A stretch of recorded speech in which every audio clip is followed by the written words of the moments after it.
Olá pessoal, tudo bom? Meu nome é Sandra Di, eu sou advogada, moro nos Estados Unidos. Eu estou aqui toda semana, terça e quinta, trazendo casos que aconteceram não somente nos Estados Unidos, mas em vários países do mundo. Casos de pessoas desaparecidas, crimes sem solução e crimes também solucionados. Hoje é a história de Ryan Carter Poston.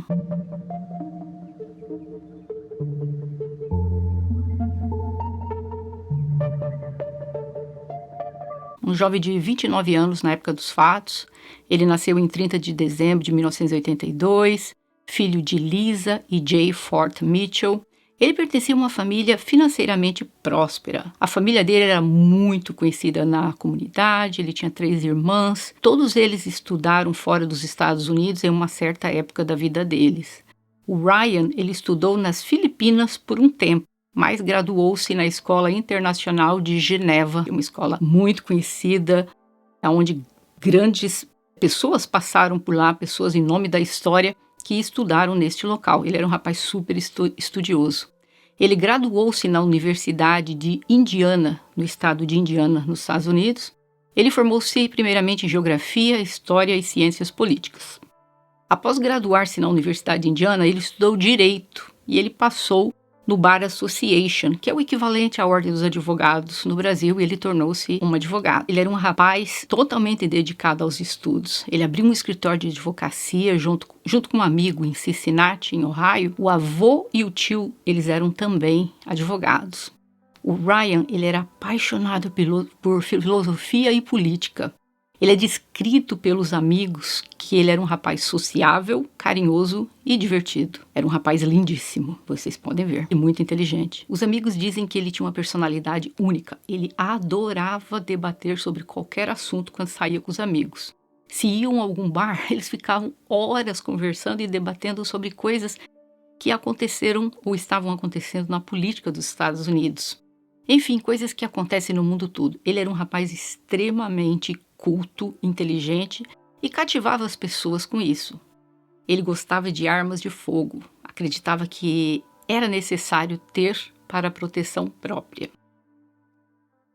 As irmãs o definem como um rapaz dedicado e um rapaz de família.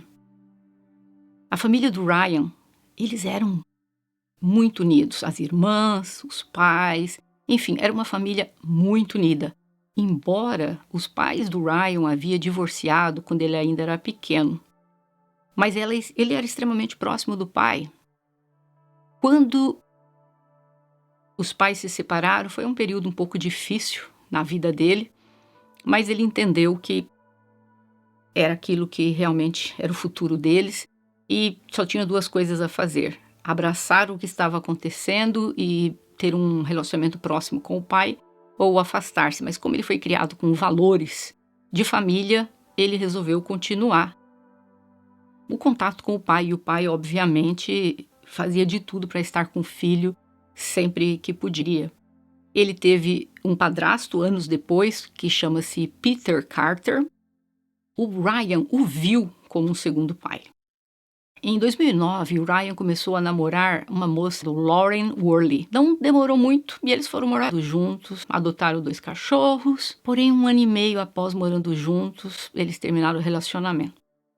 A Lauren disse que ela tinha certeza que eles reconciliariam-se no futuro, mas que aquela época não era a época certa para eles 2 estarem juntos. Em 2011, quando o Ryan tinha 28 anos, ele conheceu uma moça, que é a personagem dessa história, Shayna Hubers, que na época tinha 19 anos. Quando ele a conheceu, não fazia muito tempo que o relacionamento dele e da Lauren havia terminado. Shayna, ela é filha de Sharon e Robert Huber. Shayna era amiga da prima do Ryan. Então, por causa disso, eles acabaram se conhecendo. A Shayna, ela tinha interesse em música e atuação artística também. Ela era descrita pelas amigas como alguém que queria ser sempre o centro das atenções e que a vida inteira dela era cheia de drama. Por aí vocês podem ter ideia. Ela era definida dessa forma pelos próprios amigos. A Shayna e o Ryan começaram a namorar logo em seguida que eles haviam se conhecido. Isso já entrando em 2012. A Shayna, ela era estudante de psicologia na Universidade de Kentucky. Tudo parecia tranquilo no começo do namoro, mas ficou evidente também que desde o início que os dois estavam procurando coisas diferentes. O Ryan, como ele havia encerrado o namoro há pouco tempo, como eu mencionei antes, então ele estava querendo se divertir, ter uma companhia, curtir a vida dele, mas a Shayna tinha planos que eles teriam um relacionamento sério e longo. E não era isso que ele estava buscando, mas era isso que ela queria. Ela era muito controladora. Ela enviava dezenas de mensagens por dia. Para vocês terem ideia, para cada uma mensagem que ele mandava para ela, a Shayna mandava 50. Isso mesmo. No curso do namoro ficou comprovado que eles trocaram 50 mil mensagens de texto. E ela enviou 20 mil mensagens através do Facebook e 1.000 fotografias. São 70 mil mensagens, sendo que apenas pouquíssimas eram dele. Para vocês verem, essa moça era obcecada por ele. Enfim, dá para ver que ela era uma pessoa problemática, controladora, obsessiva, ciumenta. E o Ryan foi perdendo interesse no relacionamento. E para os amigos, ele disse que queria encerrar o relacionamento com ela, mas que ele era super cuidadoso, uma pessoa carinhosa, ele tinha medo de fazer a Shayna sofrer. Então o casal eles tinham um relacionamento volátil. Ao longo de um período de 18 meses, o Ryan e a Shayna se separaram várias vezes. Cada vez que ele terminava, ela chorava, pedia uma nova chance e, infelizmente, ele acabava voltando com ela. Ele mesmo postou no Facebook um dia que ela postou no Facebook dela. O Ryan disse que ele só está comigo porque eu faço sentir-se péssimo de tanto que choro. Olha que absurdo.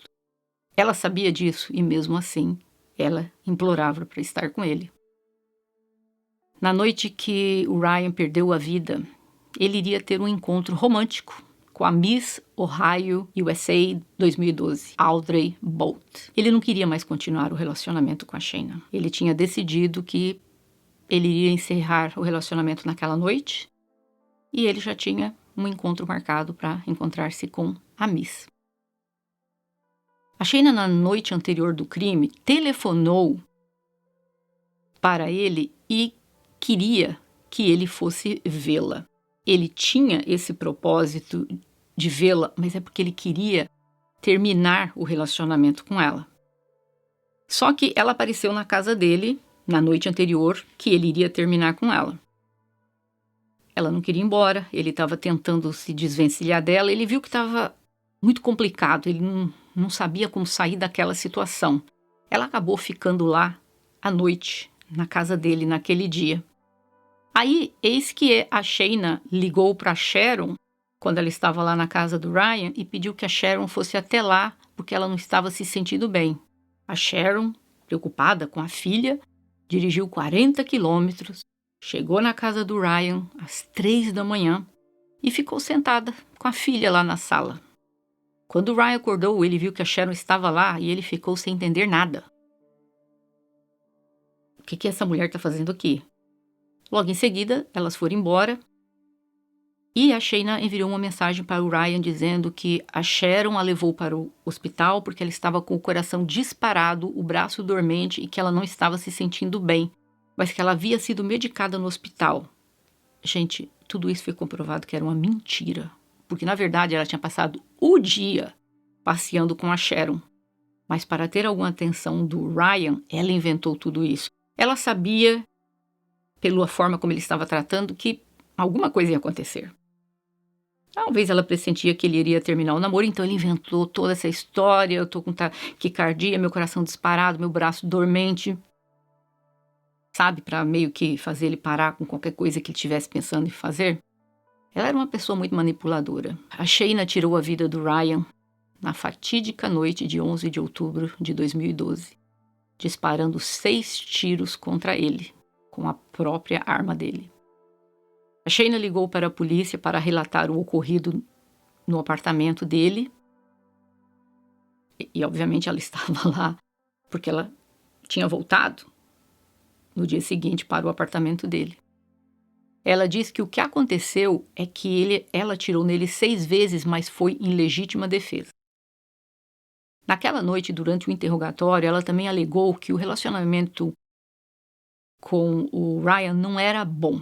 e que o namorado passou a acusá-la de várias coisas que, segundo que ela teria feito contra ele. Ela era uma pessoa manipuladora, mentirosa, até a polícia ela estava tentando enganar, que foi legítima defesa, que o rapaz estava acusando ela de coisas para dar a entender à polícia que ele era um homem ciumento, que tentou algo contra a vida dela e ela teve que agir em legítima defesa, sendo que era tudo o oposto.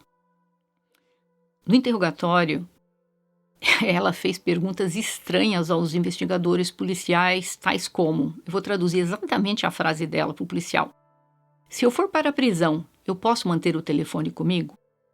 Eu posso tomar banho lá ou realmente as pessoas ficam todas sujas?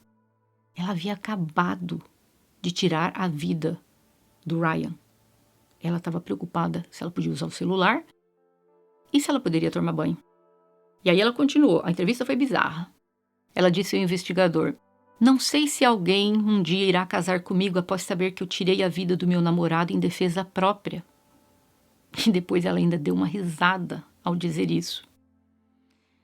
Aí ela também comentou que ela precisava ir embora porque ela precisava entregar trabalho da faculdade. Ou seja, ela havia tirado a vida do rapaz e na cabeça dela ela ia sair dali como se nada tivesse acontecido. Ela não tinha remorso algum, não estava preocupada com o que iria acontecer. Ela estava preocupada com banho, celular, faculdade. Para alguém que se dizia apaixonada, olha a forma como ela reagiu. Porém, conforme o tempo ia passando, lá no dia do interrogatório, ia ficando mais bizarro ainda as coisas que ela ia falando. Ela disse que naquela noite eles estavam terminando o namoro, ou seja, era ele que estava terminando o namoro. Mas que ele não queria deixá-la pegar as coisas dela no apartamento. E ela foi lá para pegar as coisas e eles entraram numa discussão e que ele a empurrou e ela bateu na lateral do sofá, foi jogada no chão, disse que ela estava tentando pegar as coisas enquanto ele estava gritando com ela. Só que primeiramente ela disse no telefonema à polícia, que ela viu que ele iria pegar o revólver que estava em cima da mesa e então ela pegou antes dele o revólver e deu 6 tiros nele. Porém, na entrevista, quando ela disse à polícia o que aconteceu, ela disse: eu o amo, mas eu não poderia ficar assistindo ele se contorcendo. Eu sabia que ele não iria sobreviver. Eu sabia que ele ia ter a face completamente deformada. Olha o que ela está contando para a polícia. E ainda ela continuava, dizendo que ele sempre quis fazer uma plástica no nariz e eu atirei bem aqui. Ela fez o gesto com a mão.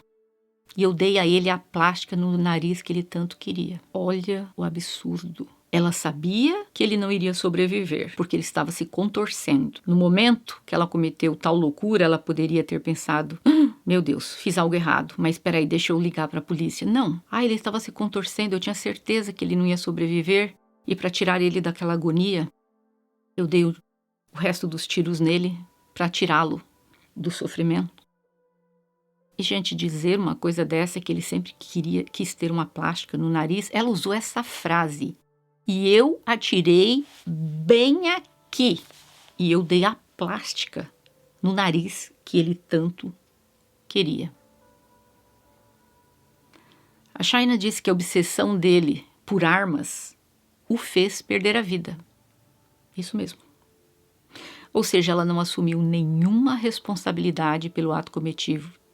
Para ela, a obsessão por armas é que causou isso. Ela falou por 3 horas sem parar. Os investigadores não precisaram fazer uma pergunta sequer. Imagina uma pessoa falar 3 horas sem parar. Claramente, somente uma pessoa obsessiva, excêntrica, narcisista agiria dessa forma. Por aqui dá para vocês verem a mente dessa mulher. Para ela, ter o rosto deformado é pior do que perder a vida. Ela viu que ele estava vivo. Ela poderia interromper o que ela fez. Mas segundo ela, ele teria o rosto deformado. Então, vou tirar a vida dele. Porque senão ele vai ficar com o rosto deformado e vai viver e vai ser uma vida muito triste. Ela não valorizava a vida, porque na cabeça dela, como eu falei, perder a vida não era tão importante, desde que ele não estivesse em sofrimento. E por causa disso ela descarregou todo o revólver nele, para vocês verem que mente perturbada essa moça tem. Quando ela foi deixada sozinha na sala que ela estava sendo interrogada, gente, vou colocar aqui para vocês verem um vídeo. Ela começou a dançar pela sala. Primeiro ela começou a cantar a música Amazing Grace, tá? Para vocês verem pelo visto. Aliás, ela tem uma voz muito bonita. No que ela está cantando a música Amazing Grace, quando ela termina, ela começa meio que dançar um pouco. Daqui a pouco ela faz uns gestos com a mão e começa a dizer I did it, tipo, eu fiz, sim, eu fiz. Aí ela fala, não posso acreditar. Ela estava vibrando com o que ela fez. Como se fosse uma alegria, sabe? Eu fiz.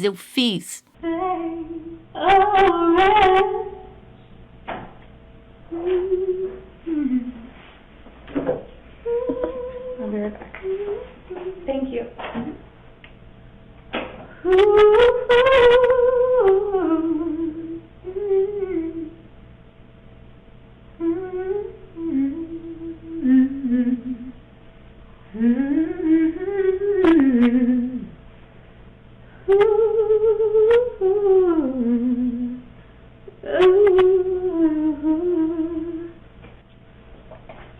I did. Yes, I did. I can't believe I did that. Parecia que ela estava orgulhosa do que ela fez com ele. Uma pessoa que dividiu a cela com a Shayna, Audrey Bolt, ela disse que a Shayna a ajudou a criar uma estratégia legal para o processo da Audrey. E a Shayna disse para ela que o IQ dela é tão alto que é igual ao do Albert Einstein. No Brasil vocês falam QI, né? Então, é tão alto que ela se comparava a Albert Einstein. E ela disse que ela não poderia alegar insanidade mental por causa disso. Porque ela era inteligentíssima demais. Ninguém ia acreditar que ela tinha problema mental. Olha o conceito que ela tinha dela própria. O médico patologista que fez a autópsia testemunhou que o primeiro tiro foi na cabeça do Ryan, que o incapacitou, e os outros 5 tiros foram disparados quando a Shayna estava se movendo em direção a ele e não ao contrário, porque ela disse que era ele que estava para pegar a arma. E a autópsia mostrou que não era bem assim, né? O primeiro tiro foi direto na cabeça dele. De acordo com o patologista, o Ryan estava no chão após o primeiro tiro. A acusação perguntou ao júri se verdadeiramente a Shayna havia feito isso em autodefesa. Porque ela continua atirando após o primeiro tiro, quando o Ryan já estava incapacitado de mover-se. Ele não havia perdido a vida ainda, mas ele já estava incapacitado. Obviamente que não foi legítima defesa. Se você vai fazer algo em legítima defesa, você já deu um tiro na cabeça da pessoa. A pessoa já está incapacitada, não pode se mexer, não pode fazer nada. Que legítima defesa você vai alegar? Você vai ver que a pessoa está naquele estado, você vai parar e você vai ligar para a polícia. Não, ela não queria só isso. Ela queria realmente era tirar a vida dele. E ela levou 15 minutos para chamar a polícia. Primeiro ela mandou uma mensagem para uma amiga. Isso voltando um pouquinho aqui no passado, tá? Ela mandou uma mensagem para uma amiga 11 dias antes disso acontecer e ela disse: hoje, quando eu fui treinar tiro com o Ryan, eu queria me virar e atirar nele como se fosse um acidente. Porque de vez em quando ela ia atirar com ele. Eles iam no local específico, né, para local de tiro. E ela disse 11 dias antes para a amiga dela que ela queria se virar, dar um tiro nele e dizer que foi um acidente. Ou seja, ela já tinha, vamos dizer, premeditado, de certa forma, o crime. Ela talvez não saberia exatamente o dia, mas que já tinha passado pela cabeça dela, já tinha. Os promotores argumentaram que a Shayna tirou a vida do Ryan porque naquela noite ele queria terminar relacionamento com ela. E ela não aceitou. Já os advogados da Shayna continuaram com a alegação de que ela agiu em legítima defesa. Como parte do caso, a acusação apresentou evidências e mensagens de texto que mostravam a obsessão da Shayna com o Ryan.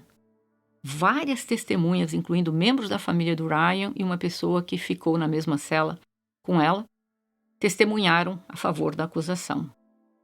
O padrasto do Ryan testemunhou que um dia antes de tudo acontecer, o Ryan falou para ele que ele iria ter um encontro com a Miss Ohio, mas ele estava com medo de contar isso para Shayna, pois ele iria encerrar o relacionamento com ela. Mas ele estava com medo. Ele sabia que ela tinha um comportamento explosivo, não agia como as pessoas em situações de um término de namoro agiria. Ele sabia que não sairia nada bem. Porém, no primeiro julgamento, ela foi condenada a 40 anos de prisão, mas houve um segundo julgamento. Após 5 horas de deliberação, um júri novamente considerou a Shayna culpada. Ela foi condenada, então, à prisão perpétua com a possibilidade de liberdade condicional após 20 anos. Ela terá que cumprir 20 anos no mínimo, antes de poder ser considerada para a liberdade condicional, que será no ano de 2032.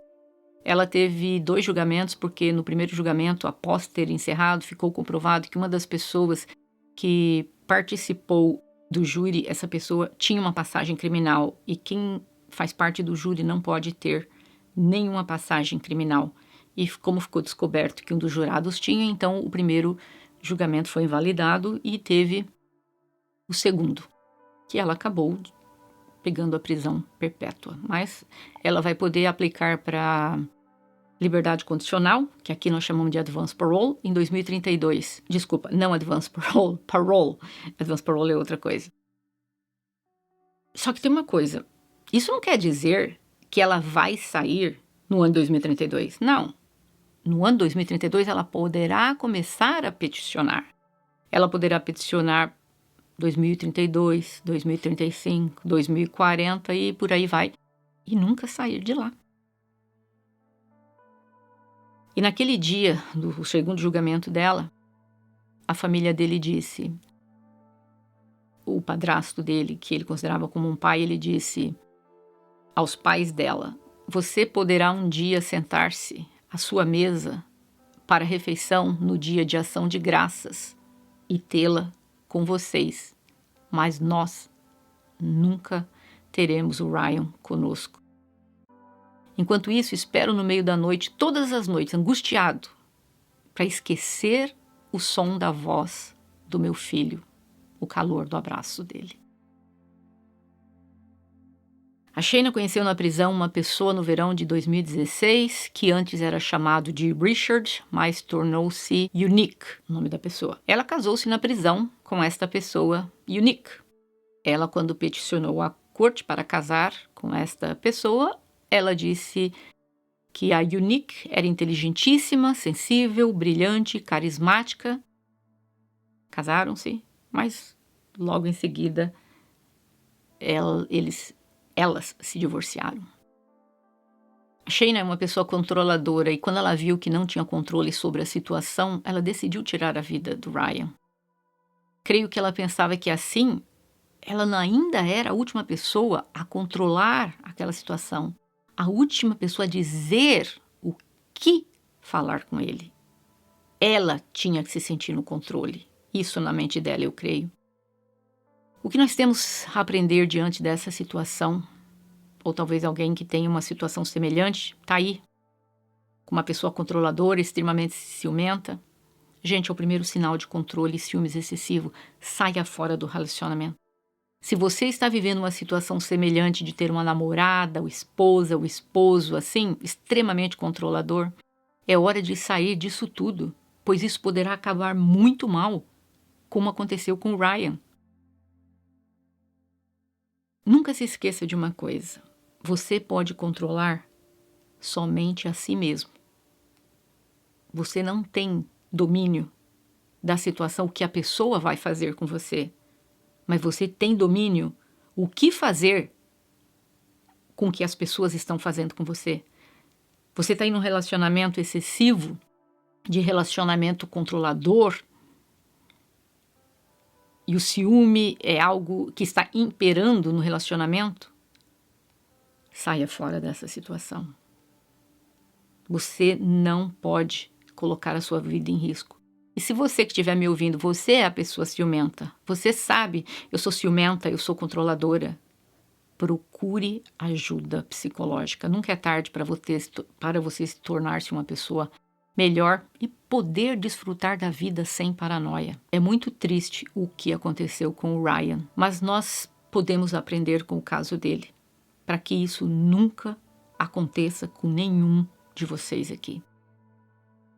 Conhecer uma pessoa hoje, a pessoa já começou com ciúmes, telefonando o dia inteiro, 50 mensagens por dia, onde você está, com quem você está, o que você está fazendo. Corte isso do início, saia fora desse tipo de relacionamento.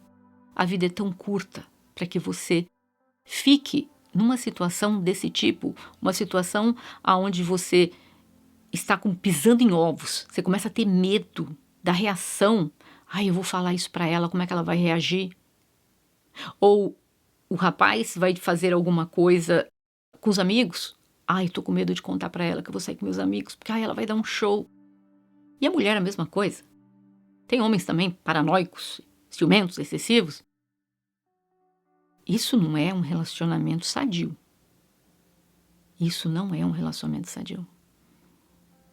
E lembre-se uma coisa, amor de mão única não é amor.